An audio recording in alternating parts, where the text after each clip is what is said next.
On this episode, we discuss the good and bad of how Bangkok is portrayed on film and television. So, if you've ever seen Bangkok on the screen and booed for something wrong or cheered for something right, you'll dig this episode of the Bangkok Podcast.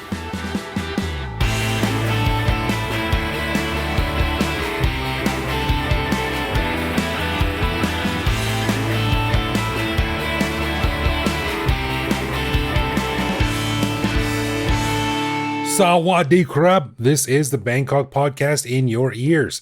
My name is Greg Jorgensen, a Canadian who came to Thailand in 2001 to find adventure, but after many years realized that the true adventure is the friends we make along the way.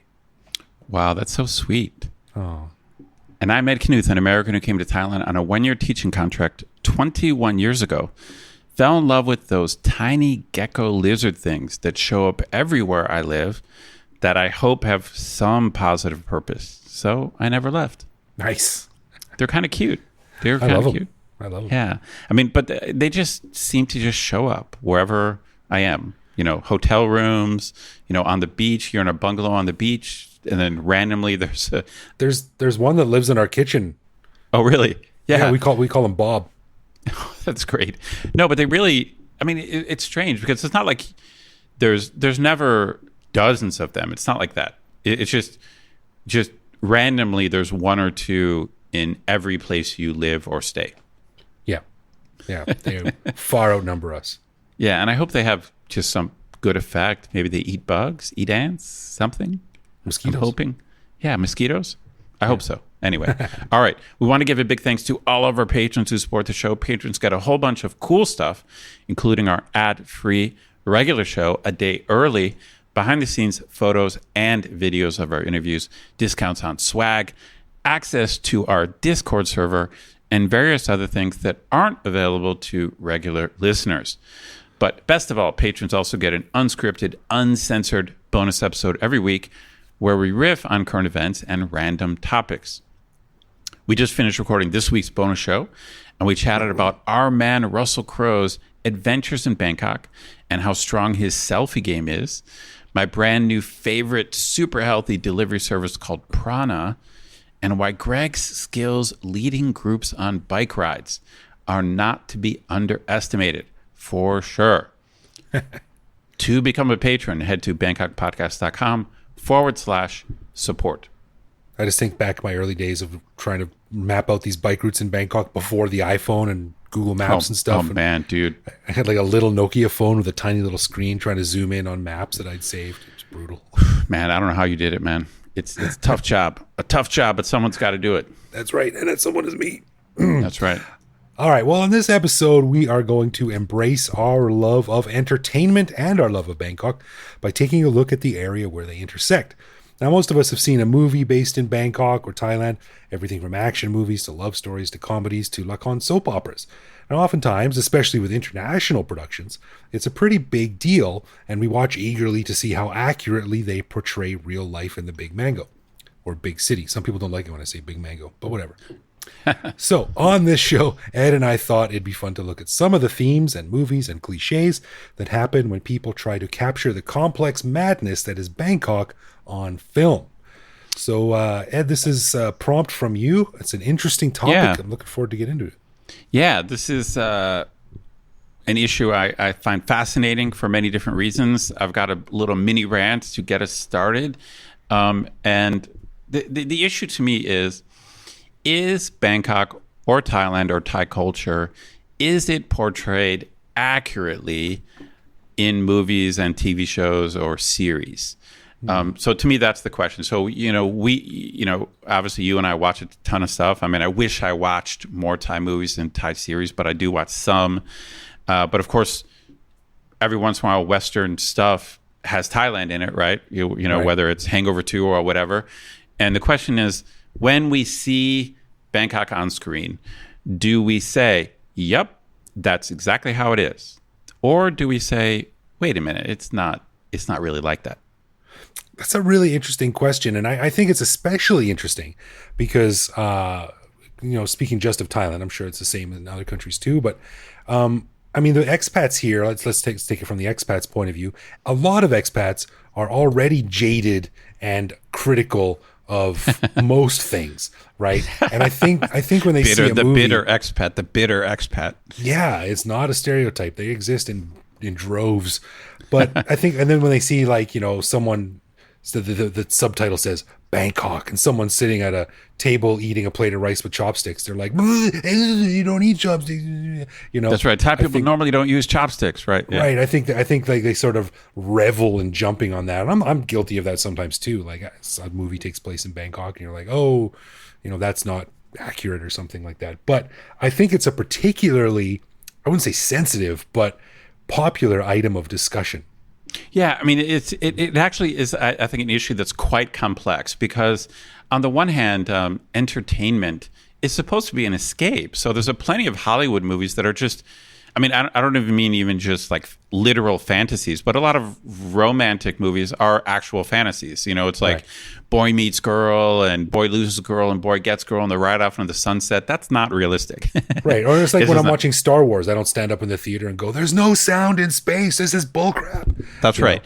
Yeah. So, you know, entertainment is supposed to be, to some extent, is supposed to be an escape from reality. So the fact that Thai movies or Thai TV shows or Western shows about Thailand are not realistic, on the surface you might say, well, that's no big deal. But there's a but. There is a but.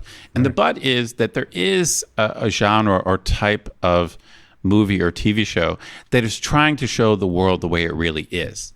And I think I mentioned this before on the show. In the film class I teach, I always show a lot of movies from the 60s and 70s. That's my world, right? Yeah. You know, some people call it New Hollywood or the American New Wave, you know, but movies like Taxi Driver, movies like Godfather, movies like One Flew Over the Cuckoo's Nest. These are all movies, or Midnight Cowboy. You know, these are all movies that are like gritty and realistic, and they you know, in many ways, they show the United States or American culture in a negative light, but people ate it up. These were all incredibly popular hit films because people were tired of Hollywood fantasies. Right. You know, and you know, maybe it was the time and the place and the context, but you know, these American movies that just showed Americans what their life really was like, people were ready to see that. You know, so I'm just going to throw this out there. So this is my, not necessarily thesis, but this is just, I really feel like I have encountered that. Like I can't name a movie or TV show where I'm like, yep, that's exactly how Thailand really is. I can't. I feel like there's no genre of Thai entertainment that is super realistic. And I hope some listeners out there correct me, and I'm no expert, especially when it comes to the Thai stuff, you know, and maybe there's some exceptions, but did you understand my point? Like, you know, and I know you might not know, you know, some of these movies, but you know, the movie Serpico is this movie from the 70s about like a New York cop who won't go corrupt, and he's stuck in this kind of corrupt police station, right? And he's kind of trapped because his colleagues are all corrupt, and they're trying to get him to take money and do corrupt stuff because otherwise they won't trust him, right? And it's based on a true story, so I'm sure every detail isn't true, but this is like this gritty, realistic, like almost like docudrama about the real life of a New York City cop. And it was a huge hit, and you know, Al Pacino was the star, and it was one of the many movies that made Pacino a star. Sure. And I'm like, so where is the Thai movie about? Where's the Thai Serpico? There's no movie about the difficult situation that Thai cops find themselves in as far as corruption goes, because there's as far as I know, there's no Thai movies about corrupt cops. Well, that's an interesting wrinkle in all this too, is that not only are you dealing with a struggle to, you know, bring something to the screen, and a lot of times, you know, it has to be streamlined or changed, or some characters written differently, you know, to make it better narratively. But also you're dealing with the realities of making a film about or in Thailand. You know, like the King and I, the famous story of Anna and the King, like that was filmed. The most recent one with Chow Yun Fat, that was filmed in Malaysia. They wouldn't allow it to film here, and any movie that gets filmed here has to pass basically like a test. A film by board, the, right, by the right, film right. board.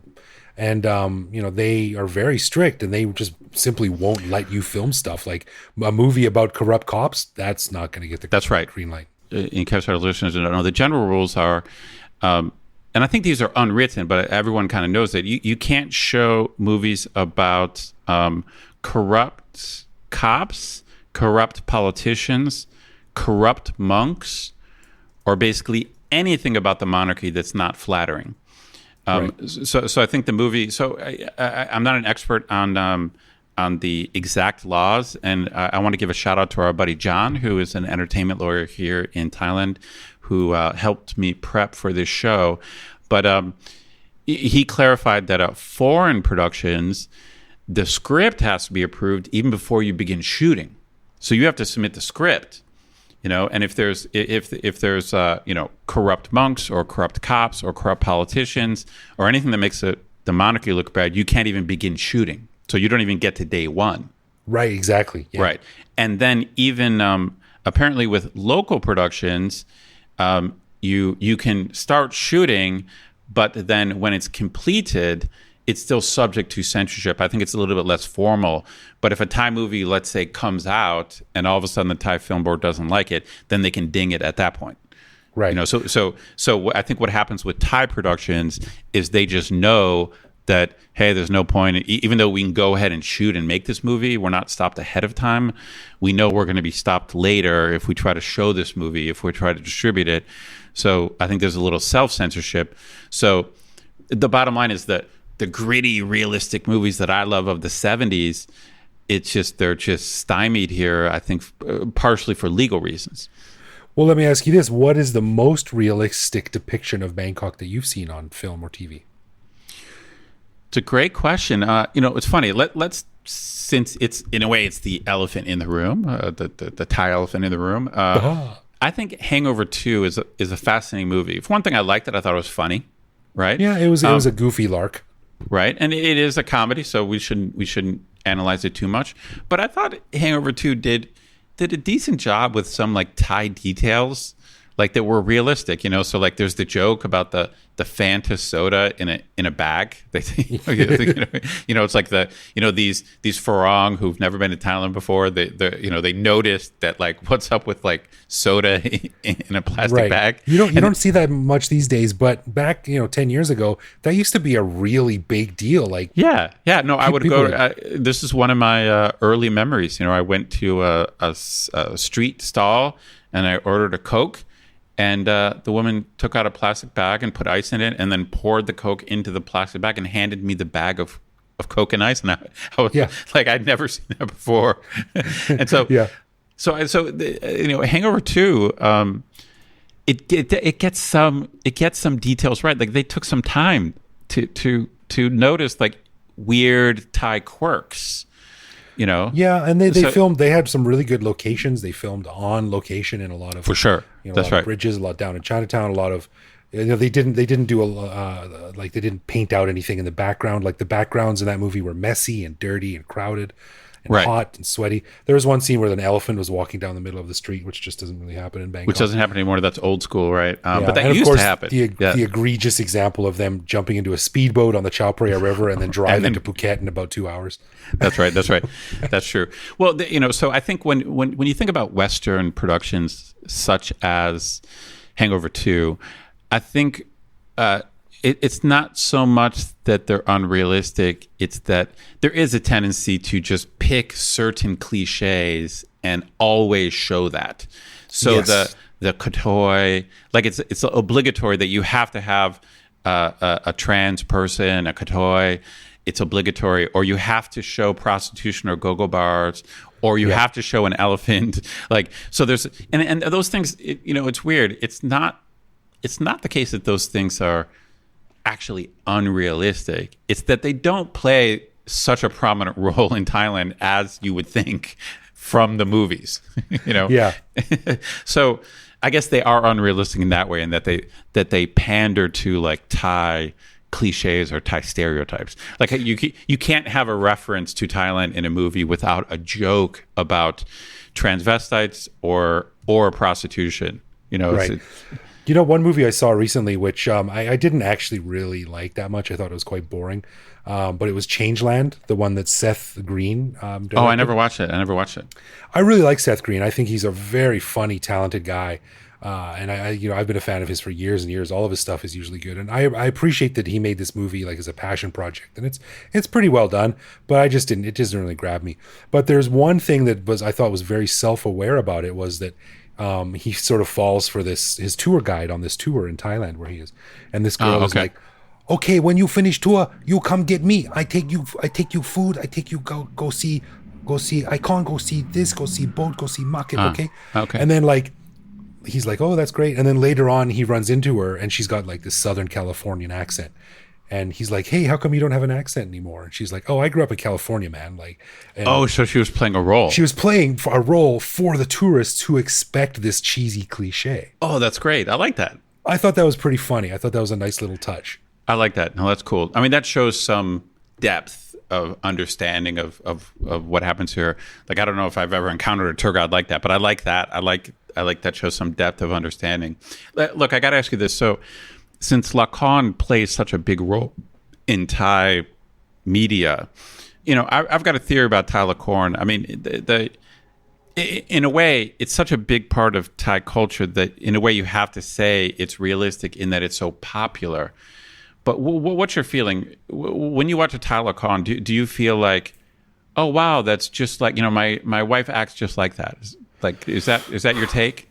I don't know. I mean, you're sort of asking me to give my impression on something that it's just like asking me what my thoughts on space travel is. Like, well, I'm not really versed in space travel. I've seen about 20 minutes of lakorns in my life, and I know enough not to watch anymore. But I think most of them are just. I think lakorn is the TV version of the realities of putting on a stage show. Man, I'm getting so deep into the weeds here, but as someone with a theater background, as an actor, when you are on stage, your makeup has to be extra heavy and extra caked on and extra colorful because you have to reach the back row, right? Exactly, and your voice has to be extra loud and extra enunciation because you're playing for this large audience. And I think lakorns are sort of like that. They take reality and turn it up to 11. So nothing is realistic, but it is based on reality.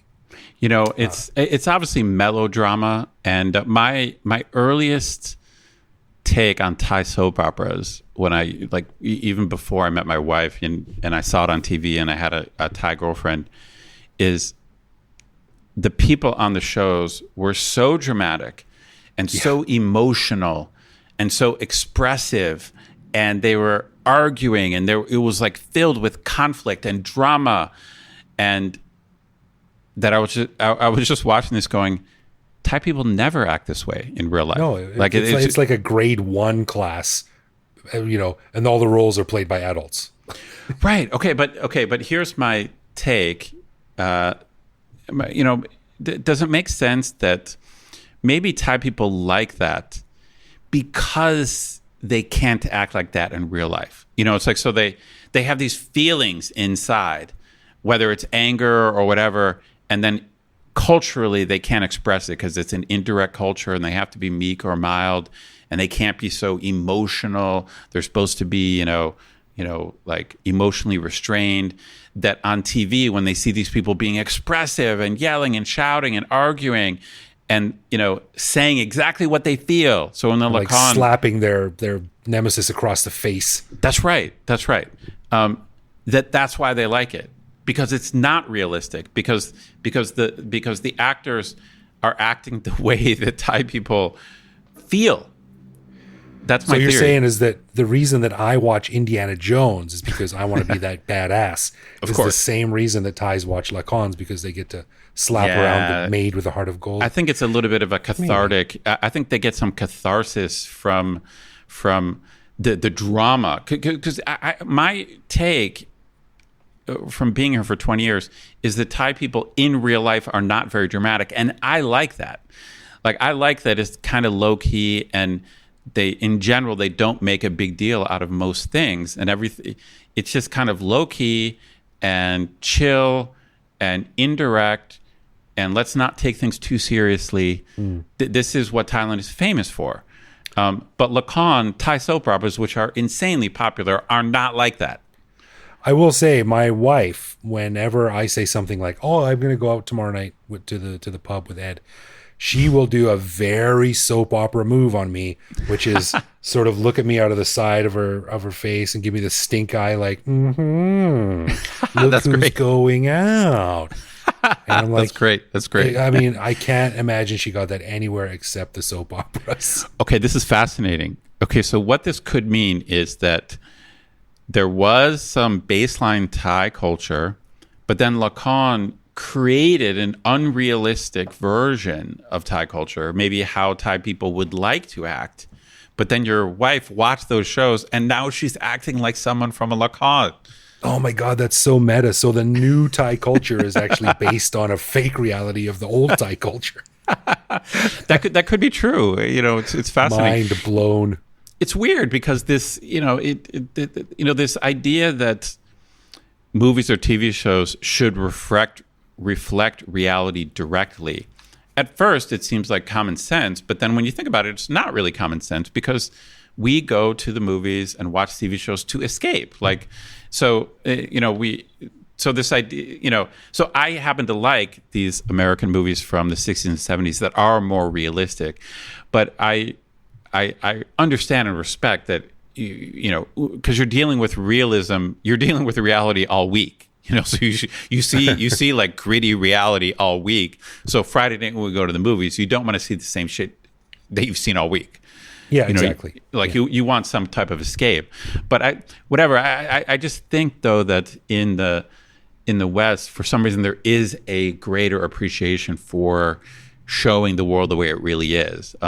Now, again, shout out to our buddy John. In discussing this with our buddy John, who knows more about Thai cinema than I do, he pointed out that there are some Thai films and Thai series, which I want to mention, that are getting closer to showing Thailand the way it really is. So he gave a shout out to a Thai movie called Hormones, which was insanely popular. I think it's about 10, 12 years old. And I think it's about, I've never seen it, but it's about, I'm aware of the movie. I think it's about young Thai students in love. And it's kind of about their relationships, and there's, I think, implied sexuality and stuff like that. And I think it became popular because it was more realistic. So it was showing young Thais doing quote unquote bad things or implying that they're actually, oh my God, having sex. Well, these are the things that come out and cause controversy from the mini cult, the Thai Ministry of Culture, where they're saying like they're sort of harumphing around like, oh my God, you can't show that. Preposterous, yeah. Right, and then also the Netflix series called Girl from Nowhere addresses a bunch of issues, but it addresses the issue of abuse by Thai teachers, like in like these traditional Thai schools. You get these teachers who are super strict and they like smack students, and in some cases there's actually sexual abuse.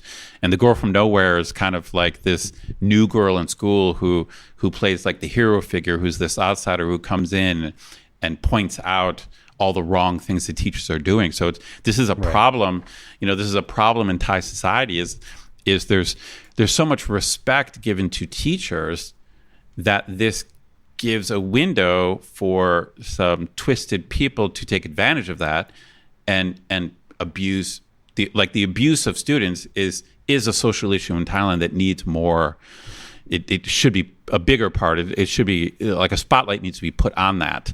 And I think very real issue. Yeah, and I think Girl from Nowhere is starting to do that.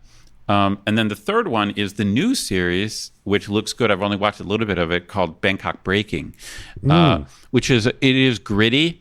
I wish it was about corruption among Thai cops, but that's not really what it's about. But it's about the ambulance kind of chasing subculture of Bangkok, like people that like collect bodies or go to crime scenes or accident scenes, and it does deal with corruption. It does deal with corruption in that world, and it doesn't have a soap opera feel. So just like when you Right. when you if you check out Bangkok Breaking, just came out I think a couple of weeks ago, you're like, oh wait a minute, this is different. Interesting. I've seen a lot about it and read a lot about it. Yeah, it's totally worth checking out. It just has a different vibe, and you're like, okay, wow, okay, so this is breaking the mold, which is good. And my last shout out will be to our friend and former guest on the show, Tom Waller, who made the movie The Cave, which is an attempt to be realistic about the cave rescue. And in The Cave, he showed some Thai politicians, and I think even by name in the movie, in an unflattering light. Yeah, the absurdity of Thai bureaucracy and how it Yeah, can and he really impede people. That's right, and it was meant to, and that is very unusual. I think we mentioned it before. We chatted with him about it, but that is not very common in Thai movies. Like, so you don't, for example, in the States, we have movies like, All the President's Men about Nixon and like the Watergate break-in, and so there's characters representing real people. You know what I mean? But there's not a lot of Thai movies like that, and again, I think there's some legal issues, but the legal issues come from cultural differences. So, because of Thai, not just censorship, but the defamation laws. So there's not a lot of Thai movies where like a politician is represented by name, and then made to look bad in the movie. No, and it's funny. This is a personal anecdote. I remember years and years ago, I was a glorified extra on a Thai movie they were filming here, and I was a bodyguard, and I got killed with a machine gun. Quite a memorable scene. Quite deservingly, I think. Yeah, actually, maybe I'll see if I can find that YouTube clip somewhere and link it for our patrons. It's a ridiculous scene. But I remember at the time, the plot of the movie was some bad guy tries to do something good, people stop it. I think that in the movie, a character in the movie was very clearly based on Thaksin. Oh wow! Okay, yeah, right. But I think I remember hearing someone say like, "Oh, there was a lot of delays because there were significant rewrites to make it seem not so like Thaksin." Right. Because at the time he was prime minister. It's like, I love this whole topic. It's fascinating because it really gets to deep cultural questions. Like, we've done our show before on Thai culture, and we have our blog post about Thai culture. It's the thing about Thai culture is that it really is kind of a mind your own business culture where in public discourse, it's just not appropriate to talk about certain things. Like, so it's like Thai people they just don't openly address questions of corruption. They mention it, they talk about it, but there's not like TV shows and movies about corruption. It's so funny, isn't it? Because I remember when my first week teaching back in 2001, I was just green. And I remember something about asking my students like, hey, what do you want to be when you grow up or something like that? And I said, does anyone here want to be like a politician or work for the government? And all 50 of these high school girls shouted no. And I went, why? Because I didn't know. I was genuinely curious. Right. And all 50 at the exact same time said corruption. Yeah, that's right. So it's funny because it's this thing that's apparent. It's this thing that's apparent. But name a Thai movie or TV show about corruption among politicians or corruption among cops. I mean, again, there might be out there, so I'm totally welcome to be corrected as always. Like I'm not an expert on this stuff. It's not what I do for a living. It's just my take, like as a random white dude in Thailand. But I gotta mention this just because I find it also weird. The other weird lapse or gap has to do with sexuality. It's so weird that very few Thai movies, I mean some do, but very few Thai movies and shows address sexuality directly. It's just because as we talked about before, it's just we are in a conservatively, or I should say this, we are in a publicly conservative culture. So it's just the idea is that you can't openly deal with these issues, and so it's like, we've talked about before. I think in public, Thai people are more conservative. In private, I think they're more liberal about sexuality, or they just don't care about it as much. It's like they just don't think sexuality is as big a deal because they're outside like the Judeo-Christian tradition. I'm not necessarily saying Thai people are wilder, but I just think that like in general, like the reality is Thai people are pretty liberal and relaxed about sexuality. Like, I find it kind of refreshing because I think in reality, Thai people are like, yeah, what's the big deal about this? But the odd thing is you cannot find that in Thai movies and TV shows. It's not like that. This is a little bit of a aside, but you and I know a bunch of different filmmakers, and I've had this conversation several times from our filmmaker friends where they're trying to cast a role in a movie, and in the role, the character has to be topless. Okay. In an R-rated, not for kid movie, they have to be topless, and there's practically no Thai actress that will be topless. Just even as an actress. So not in real life. You're not asking her to do porn, but I mean, right. they won't play a role. And I know it's they have the right to do that. So I'm not, but it's just that's how conservative it is. It's like you can't even play a role where that involves nudity. And I know there are exceptions. So there are exceptions to this, but in general, it's just a taboo. It's just the limits of public discourse. You don't address matters of sexuality. You don't address matters of corruption. It seems like the guardrails are no corruption among police, no corruption among monks, no corruption among the government. Certainly nothing to do with the monarchy. And then sexuality has to be addressed in very limited ways. Right, vague hints and sort of insinuations and stuff. That's right. And I don't know. I just find it fascinating. It is fascinating, but it's funny because, Thailand has such a long history with cinema that goes back. It was one of the first countries in the world to start making movies, like way back when the Lumiere brothers brought their original movie making tech here in the late 1800s. That's right. But, other cultures go through this sort of liberalization in what's acceptable to show in the media. And I'm going to throw out some stats here that you're probably going to ask yourself, why in the hell does Greg know these things? But hey, man, I'm an enigma. But the first time a TV show showed a toilet bowl was on Leave It to Beaver. Oh, really? 1957. Okay. Now it's funny you mentioned that because I joke with my students about the movie Psycho, because in the movie Psycho they show a toilet flushing, and I think a flushing toilet appeared in 1960, so that's in Psycho. That was on a movie though, but we're talking about TV, which at the time was a very brand new technology, which went right into people's homes, and it took a long more time. In 1971, All in the Family, the Archie Bunker sitcom, that was the first show to have the sound of a toilet flushing, which was quite controversial at the time. Oh, that's great. I love it. So I think every culture goes through this sort of media liberalization where like these things that were once taboo, eventually everyone kind of agrees like, well, everyone knows this is a thing. It's not a huge deal. Come on. And right. I think eventually we're going to get there with these things like corruption and controversies like that. I just love this issue because it's of course, as foreigners, we can always be accused of trying to say that Thailand has to be like the West. This is the classic thing, like whether it's about politics, if you're talking about democracy, someone will say, hey, this isn't America. It doesn't have to be the same. And of course that's true. But so I'm making a point more about artistic choices and what Thai audiences like. So I'm not saying that Thailand has to have these gritty, realistic shows that have been popular in American film. I'm just wondering why they don't, and I'm also curious if they really would like them if they were able to be made.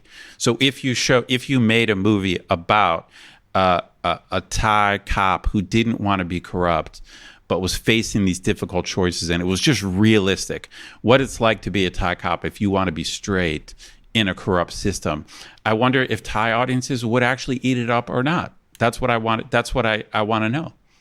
I think it's going to happen eventually, and it's going to be really controversial, and the mini cult is going to come out and be like, The mini cult. inappropriate. And, The mini cult. You know, That's a great. That's a great. yeah, the expression. Thai Ministry of Culture, they call it mini. My buddy Saxit on Twitter likes to call them the mini cult. Yeah, man, I think it's fascinating to watch, and I think, you're right. Thailand is a publicly conservative but privately sort of a bit wilder culture, and I think the very fact that these media things are very public and they act as sort of a face of Thailand to the world, I think there's an extra little sort of scrutiny around them that people, an extra level of scrutiny that maybe we're not used to. My final point is just this. I agree that many people want to escape with entertainment. So, obviously most entertainment is a fantasy, and so you want to see something that's ideal or not like your real life. But I don't know. I just think there's this place for showing the world the way it really is, so that when you see something on screen and you say, yes, that is the truth. And I don't know. I'm just going to say I think it's lacking in both Thai and Western movies about Thailand. Because the Western movies, even though they might have cute little facts that are true, I think they just tend to focus on the classic cliches, whether it's, elephants or katoys or something, So it's not that It's not true, but it's not the reality of living here. It's not like you're not bumping into a katoy on every street corner, and you know what I mean.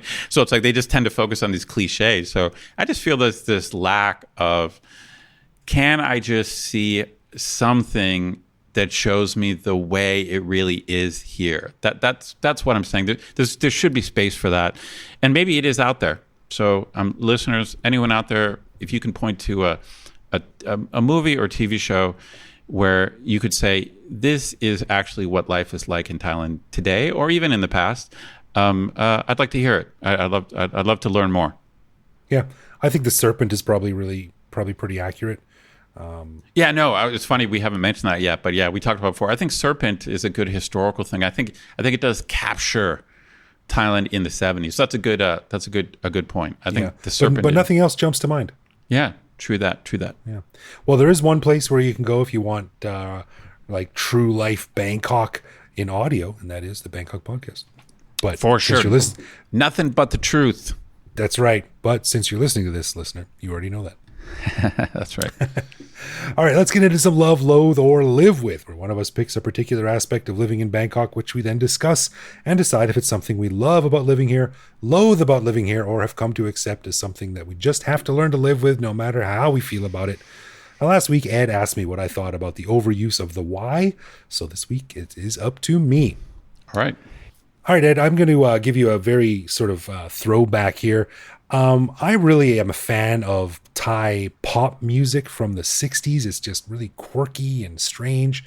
And I want to hear what you think about it, like the general sound and feel of it.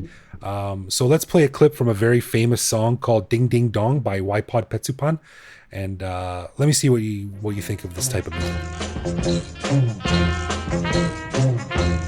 Ding ding dong, la tay có ding ding dong, la pi có ding ding dong, nong ding dong, la pi có ding ding dong, nong ding dong, la pi. All right. Okay. So I've heard stuff like this before.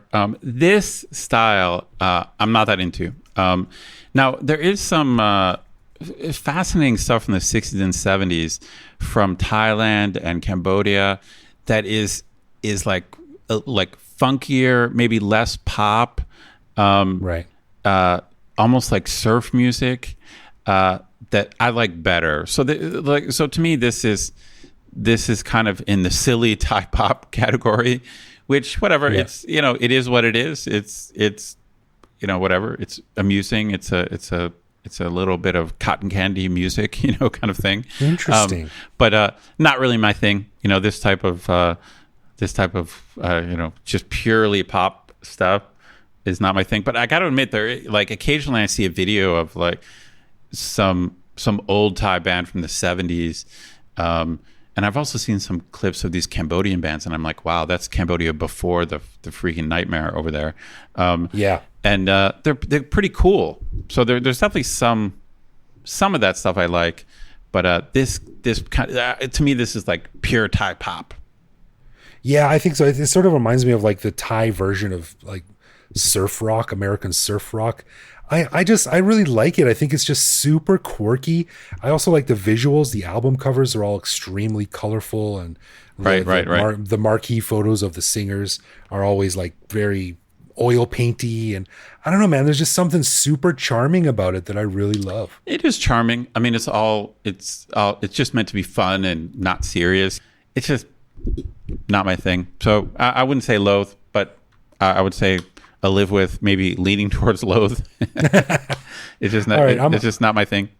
I'm a love. I think it's funky, and I wouldn't, when I'm relaxing at home, I wouldn't whip an album out and play this, but I love it. I think it's just a quirky throwback.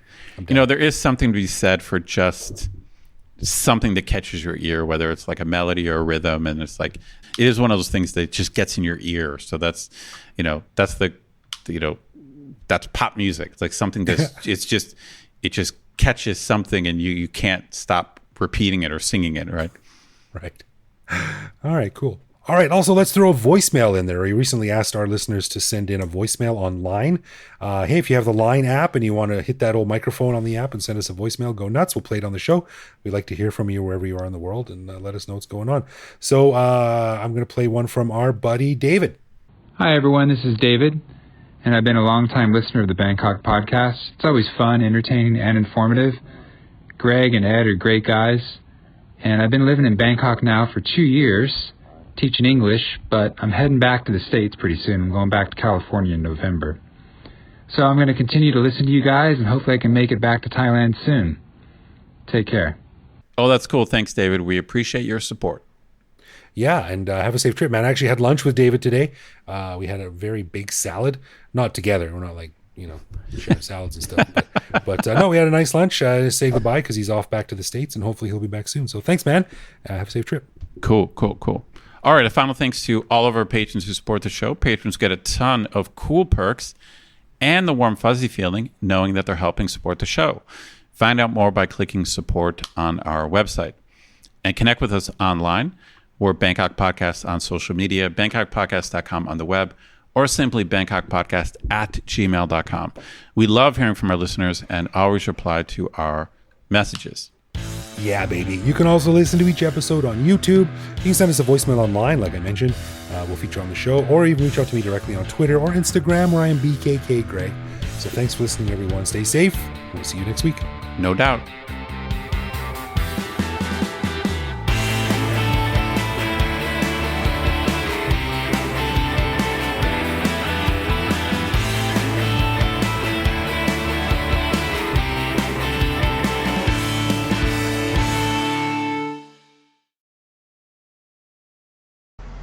I didn't record a tag for this weekend, but I'm recording one right now with my Logitech camera microphone. Pro tip, don't use your Logitech camera microphone to record audio because it sucks.